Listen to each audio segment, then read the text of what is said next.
Barnaby Rudge by Charles Dickens. Chapter 24.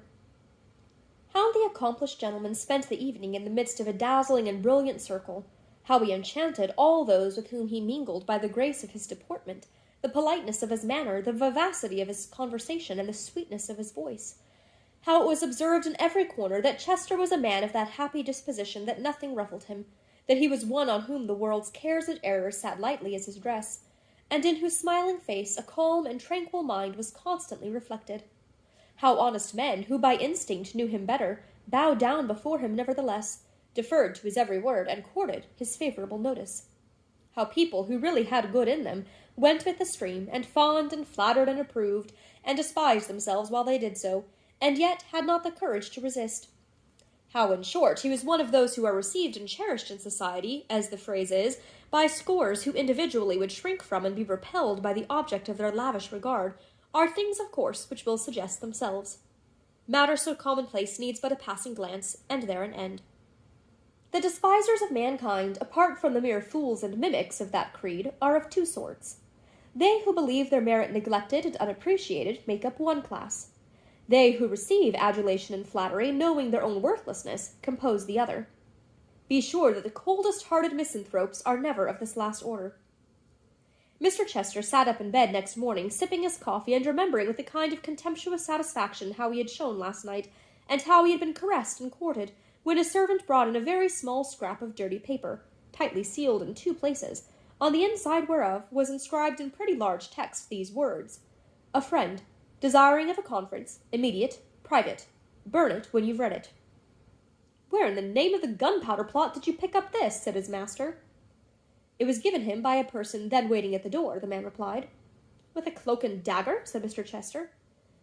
"With nothing more threatening about him, it appeared, than a leather apron and a dirty face." "Let him come in." In he came, Mr. Tappertit, with his hair still on end and a great lock in his hand, which he put down on the floor in the middle of the chamber as if he were about to go through some performances in which it was a necessary agent. "Sir," said Mr. Tappertit with a low bow, "I thank you for this condescension, and am glad to see you. Pardon the menial office in which I am engaged, sir, and extend your sympathies to me, who, humble as his appearance is, has inward workings far above his station." Mr. Chester held the bed curtain farther back, and looked at him with the vague impression that he was some maniac, who had not only broken open the door of his place of confinement, but had brought away the lock. Mr. Tappertit bowed again, and displayed his legs to the best advantage.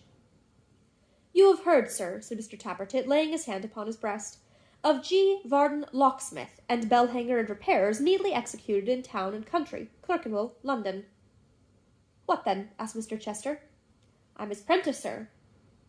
"What then?" "Ahem," said Mr. Tappertit.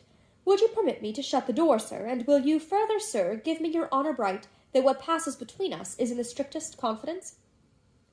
Mr. Chester laid himself calmly down in bed again, and turning a perfectly undisturbed face towards the strange apparition, which had by this time closed the door, begged him to speak out, and to be as rational as he could without putting himself to any very great personal inconvenience.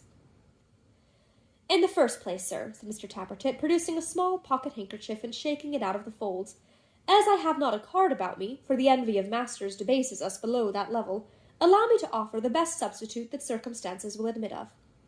"If you will take that in your own hand, sir, and cast your eye on the right-hand corner," said Mr. Tappertit, offering it with a graceful air, "you will meet with my credentials." "Thank you," answered Mr. Chester, politely accepting it, and turning to some blood-red characters at one end. "4. Simon Tappertit, 1. Is that the—" "Without the numbers, sir, that is my name," replied the prentice. "They are merely intended as directions to the washerwoman, and have no connection with myself or family." "Your name, sir," said Mr. Tappertit, looking very hard at his nightcap, "is Chester, I suppose?" "You needn't pull it off, sir, thank you. I observe E.C. from here. We will take the rest for granted." "Pray, Mr. Tappertit," said Mr. Chester, "has that complicated piece of ironmongery which you have done me the favour to bring with you any immediate connection with the business we are to discuss?" "It has not, sir," rejoined the prentice. "It's going to be fitted on a ware-store in Thames Street." "Perhaps, as that is the case," said Mr. Chester, "and as it has a stronger flavour of oil than I usually refresh my bedroom with, you will oblige me so far as to put it outside the door." "By all means, sir," said Mr. Tappertit, suiting the action to the word. "You'll excuse my mentioning it, I hope?" "Don't apologize, sir, I beg. And now, if you please, to business." During the whole of this dialogue, Mr. Chester had suffered nothing but a smile of unvarying serenity and politeness to appear upon his face. Sim Tappertit, who had far too good an opinion of himself to suspect that anybody could be playing upon him, thought within himself that this was something like the respect to which he was entitled, and drew a comparison from this courteous demeanour of a stranger, by no means favourable to the worthy locksmith. "From what passes in our house," said Mr. Tappertit, "I am aware, sir, that your son keeps company with a young lady, against your inclinations. Sir, your son has not used me well." "Mr. Tappertit," said the other, "you grieve me beyond description." "Thank you, sir," replied the prentice. "I'm glad to hear you say so. He is very proud, sir, is your son, very haughty." "I'm afraid he is haughty," said Mr. Chester. "Do you know, I was really afraid of that before, and you confirm me." "To recount the menial offices I've had to do for your son, sir," said Mr. Tappertit, "the chairs I've had to hand him, the coaches I've had to call for him, the numerous degrading duties, wholly unconnected with my indenters, that I've had to do for him, would fill a family Bible. Besides which, sir, he is but a young man himself, and I do not consider, thank ye, Sim, a proper form of address on those occasions." "Mr. Tappertit, your wisdom is beyond your years. Pray go on." "I thank you for your good opinion, sir," said Sim, much gratified, "and will endeavour so to do. Now, sir, on this account, and perhaps for another reason or two which I needn't go into, I am on your side.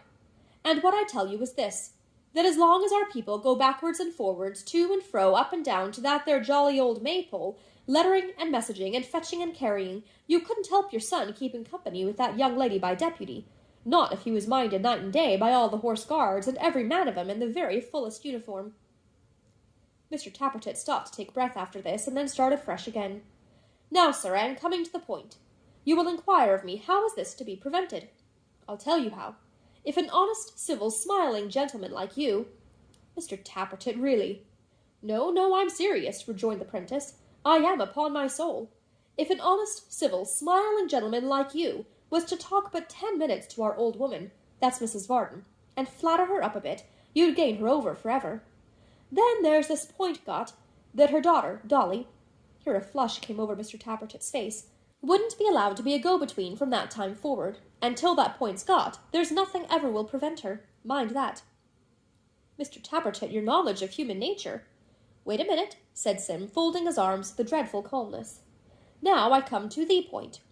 Sir, there is a villain at that Maypole, a monster in human shape, a vagabond of the deepest dye, that unless you get rid of and have kidnapped and carried off at the very least, nothing less will do, will marry your son to that young woman, as certainly and as surely as if he was the Archbishop of Canterbury himself.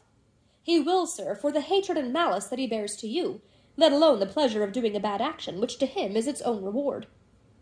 If you knew how this chap, this Joseph Willett, that's his name, comes backwards and forwards to our house, libeling and denouncing and threatening you, and how I shudder when I hear him, you'd hate him worse than I do. Worse than I do, sir," said Mr. Tappertit wildly, putting his hair up straighter and making a crunching noise with his teeth, if such a thing is possible. "A little private vengeance in this, Mr. Tappertit?" "Private vengeance, sir, or public sentiment, or both combined. Destroy him," said Mr. Tappertit. "Miggs says so too. Miggs and me both say so.